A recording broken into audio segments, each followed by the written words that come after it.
آج اگر جلیل امتیاز جلیل اگر بمبئی میں تحفظ ناموس رسالت کا جھنڈا لے کے میدان میں آ رہا ہے، آج اسد الدین اویسی اگر مصطفیٰ کی عزت و ناموس کے تحفظ کے لیے میدان میں آ رہا ہے اور وہ بول رہا ہے،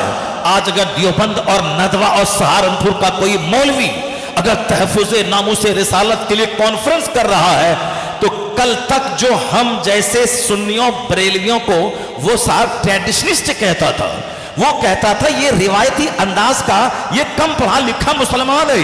یہ قبر پجوا ہے، یہ بدعتی ہے۔ ہم رضا کے پیغام میں عشق رسالت کو عام کرتے تھے، یہ ہمیں دقیانوسی کہتا تھا، لیکن آج رضا کا وہی پیغام میں عشق رسالت آج وہ اپنے گلے میں اس کی چھاپ لے کر وہ میدان میں سیاست کرنے کے لیے آ گیا ہے۔ آج بھلے ہی امتیاز جلیل بولے یا اسد الدین اویسی بولے یا کوئی ارشد مدنی بولے یا کوئی دہلی کا کوئی ایک الیاسی بولے یا کوئی سعودی عرب کے لوگ مصطفیٰ کی توہین کے خلاف اگر وہاں سے وہ زبان کھولے، تو اس صدی میں حوصلہ دینے والا اور گستاخان رسول کی خبر لینے والا اگر کوئی شخص ہے جس کی تحریک سے متاثر ہو کر دنیا گستاخوں کے خلاف برسر پیکار ہو گئی ہے، تو وہ تحریک دینے والے کا نام امام العشاق احمد رضا خاں فاضلی بریلوی رضی اللہ تعالیٰ۔ نعرہ تکبیر،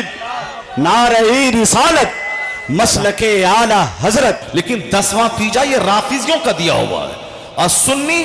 اس کا طریقہ اپنائے گا جو صدیق اکبر کو گالی دیتا ہو،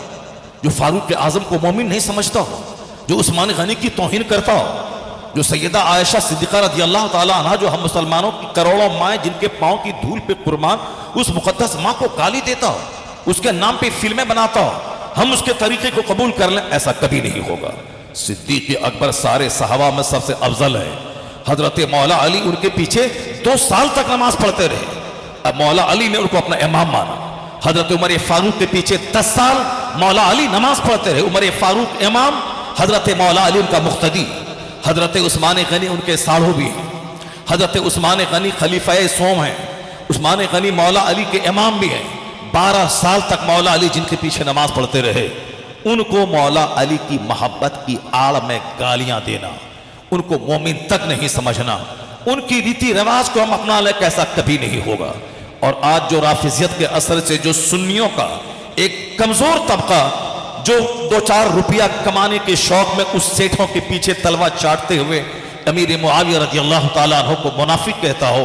ان کو گالی دیتا ہو، ان کو اہل بیت اطہار کے قاتلوں میں شمار کرتا ہو، تو وہ شخص بھی اہل سنت و جماعت کا نہیں ہے۔ وہ شخص تاریخ پڑھ کے جہنم کے قریب تو جا رہا ہے، مگر حدیث پڑھ کے وہ جنت کے قریب نہیں ہوتا۔ امیر معاویہ صحابی رسول ہیں، مسلمانوں کے ماموں ہیں، وہ کاتب وحی ہیں۔ جب نوح علیہ السلام کا بیٹا جو اولو العزم رسول ہے ان کا بیٹا کافر ہو سکتا ہے، کافر ہی مر سکتا ہے، تو اگر ایک صحابی رسول کا بیٹا اہل بیت کا قاتل ہو کے فاسق و فاجر ہو جائے تو اس بیٹے کی وجہ سے باپ کا کیا قصور ہے؟ جس طرح جناب نوح علیہ السلام اولو العزم رسول ان کا بیٹا کافر کا کافر رہا، آپ سمجھاتے رہے، نہیں مانا، پانی میں ڈوب گیا، جہنم کی آگ میں سدا کے لیے جلنے کے لیے چلا گیا۔ جب بہت بڑے رسول کا بیٹا کا حالت کفر میں رہ کے جہنمی ہو سکتا ہے، باپ کے سمجھانے سے نہیں سمجھ سکتا ہے، تو ایک صحابی رسول کا بیٹا اگر دنیا کے تخت و تاج کی چاہت میں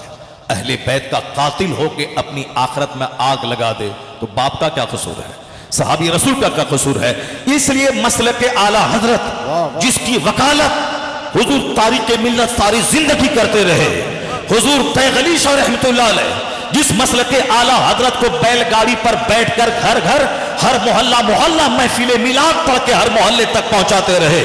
جو بڑی سے بڑی کانفرنسیں کر کے پورے اس زون کو ترہٹ ڈیویژن کو انہوں نے وہابیت کی مسموم آندھی سے بچایا اور مسلک اعلیٰ حضرت کا چراغ گھر گھر میں جلایا۔ اس فقیر اور درویش کا احسان ہے جنہوں نے محدث اعظم ہند کو بلا کے تقریر کروائی، جنہوں نے سرکار مفتی اعظم ہند کو بلوا کے پورے علاقے میں مسلک کا کام کیا، اور خود ایک صوفی بن کر درویش بن کر صوفیوں کے طرز پہ عمل کر کے غریبوں کی جھوپڑی میں مالداروں کے محل میں جا کے مسلک اعلیٰ حضرت کا پیغام پہنچایا۔ تو بابا تیغ علی مسلک اعلیٰ حضرت کے بڑے سچے پرچارک کا نام ہے۔ اللہ نے اسے اس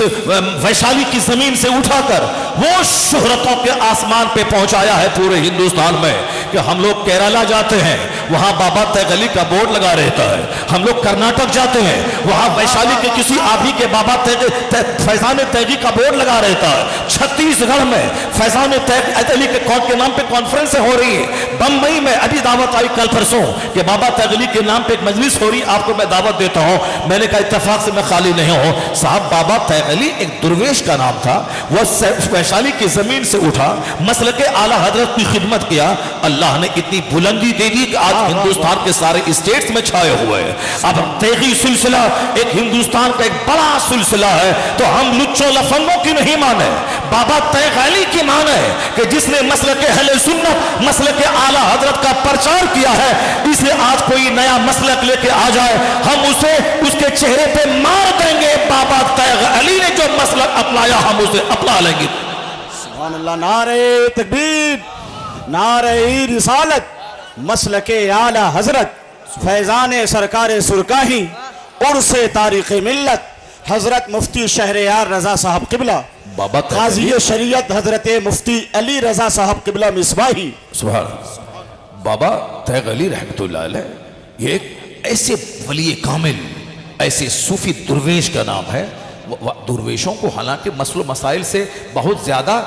دلچسپی نہیں ہوتی ہے، درویشوں کو مطلب ہوتا ہے کس سے؟ چادر پوشی سے۔ آج کل کے جو درویش ہیں، پہلے کے درویش تو ہر 3 دن میں ایک ختم قرآن کرتے تھے، پہلے کے درویش کو تو 40 سال تک ان کی نماز فجر قضا نہیں ہوتی تھی، وہ رات بھر عشاء کے وضو سے فجر کی نماز پڑھتے تھے۔ لیکن اس کے بعد جو درویش آئے وہ درویشوں کو چادر سے مطلب ہے، سندر سے مطلب ہے، گاگر سے مطلب ہے، اپنے مریدوں کے بیچ بیٹھا کر کے واضح نصیحت کرنے سے مطلب ہے۔ چلو یہ بھی ٹھیک ہے، مریدوں کو بیٹھاتے ہیں، واضح نصیحت کرتے ہیں کہ تم نفس کو مارو اور اللہ کے ولیوں کی بارگاہ میں حاضری دو، روزانہ یہ وظیفہ پڑھو، یہ بھی اچھا ہے۔ مگر معلوم ہے آپ کو، اگر اعلیٰ حضرت اسی طرح کے ایک درویش ہوتے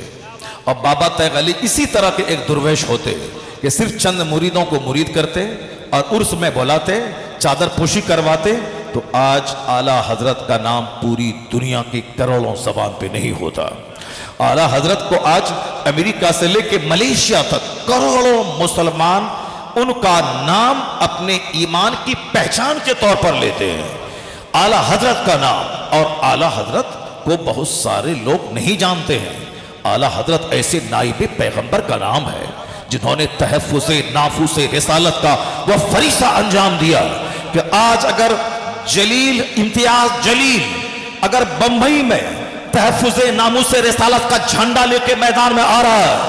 آج اسد الدین اویسی اگر مصطفیٰ کی عزت و ناموس کے تحفظ کے لیے میدان میں آ رہا ہے اور وہ بول رہا ہے،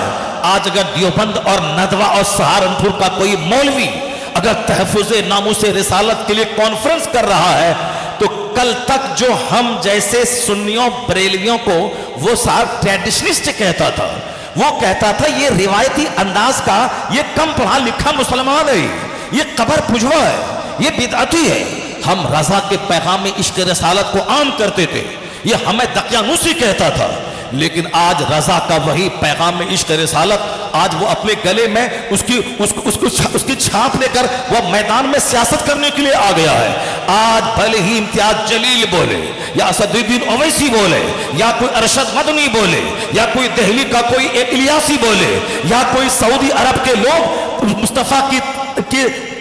توہین کے خلاف اگر وہاں سے وہ زبان کھولے، تو اس صدی میں حوصلہ دینے والا اور گستاخان رسول کی خبر لینے والا اگر کوئی شخص ہے جس کی تحریک سے متاثر ہو کر دنیا گستاخوں کے خلاف برسر پیکار ہو گئی ہے، تو وہ تحریک دینے والے کا نام امام العشاق احمد رضا خان فاضلی بریلوی رضی اللہ تعالیٰ۔ نعرہ تکبیر، نعرہ رسالت، مسلک اعلیٰ حضرت۔ اعلیٰ حضرت کی وہ تحریک آج عام ہو گئی پوری دنیا میں، اپنے بیگانے سب اپنا رہے، چاہے وہ خوشی سے مانے یا ناخوشی سے مانے، مگر ماننا ہے۔ ابھی کچھ دن پہلے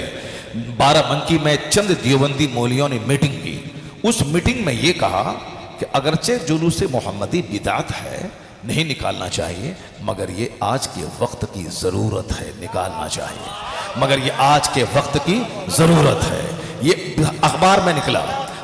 نکلا، میں نے اس کو بہت جگہوں پہ میں نے بیان کیا۔ یہ دیکھیں، جو بدعت کہتا تھا لیکن یہ آج وقت کی ضرورت کہہ رہا ہے، اور ایک بڑے جلوس کی قیادت دیوبندی مولوی کانپور میں کر رہا ہے، بمبئی کے بڑے جلوس کی قیادت ایک دیوبندی مولوی آج 50 سال سے بمبئی میں کر رہا ہے، جس کے نزدیک یہ حرام ہے، جس کے نزدیک یہ بدعت ہے، مگر فکر رضا کا جادو سب کے سر چڑھ کے بول رہا ہے۔ اپنے اور بیگانے سارے لوگ آج مان چکے ہیں۔ آج ہاتھوں میں جھنڈا ہے، مکان کے اوپر جھنڈا ہے، مسجدوں کے اوپر جھنڈا ہے، ٹرین کے اوپر جھنڈا ہے، آج پلین سے گلاب کے پھولوں کی بارش ہے، اور آج پوری دنیا میں ہر طرف عید میلاد النبی کے نغمے جاری ہیں۔ کبھی آپ نے غور کیا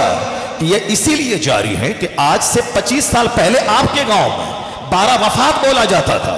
ہم نے 40 سال پہلے مدرسے میں دیکھا کہ گاؤں کے سارے لوگ 12 وفات کہہ رہے ہیں۔ مدرسے کے ہمارے 10-20 بچے اپنے مولوی صاحب کی نگرانی میں گاؤں کی گلی کوچے میں گھومتے تھے اور کہتے تھے صبح طیبہ میں ہوئی پڑتا ہے بڑا نور کا، صدقہ لینے نور کا آیا ہے تارا نور کا۔ تو ہم لوگ نور کہتے تھے، مگر گاؤں میں سارے سنی دیہاتی کہتے تھے یہ 12 وفات ہے۔ اب فاتحہ دلاتے تھے، بانٹتے تھے، محفل میلاد کرتے تھے، قیام کرتے تھے، اور کیا کہتے تھے 12 وفات، یعنی آج کی تاریخ میں سرکار دو جہان اسلام کی وفات ہوئی ہے۔ یہ کلچر دیوبندیوں نے پھیلایا تاکہ عید میلاد النبی کی بات کو لوگ بھول جائیں اور حضور کی وفات کی بات سب کی زبان پہ چڑھ جائے۔ 12 وفات ان لوگوں نے سب کی زبان پہ جاری کیا اور سارے لوگوں نے قبول کر لیا۔ جیسے ہم سنیوں نے 40واں حسین کا قبول کر لیا، تیجا قبول کر لیا، 10واں قبول کر لیا، بھسا کر کے آئے اور 7 امام باڑے پہ رکھ دیا، اور تیسرے دن فاتحہ کرتے ہیں بغیر سوچے سمجھے۔ ان رافضیوں کی ان باتوں کو ہم نے قبول کر لیا،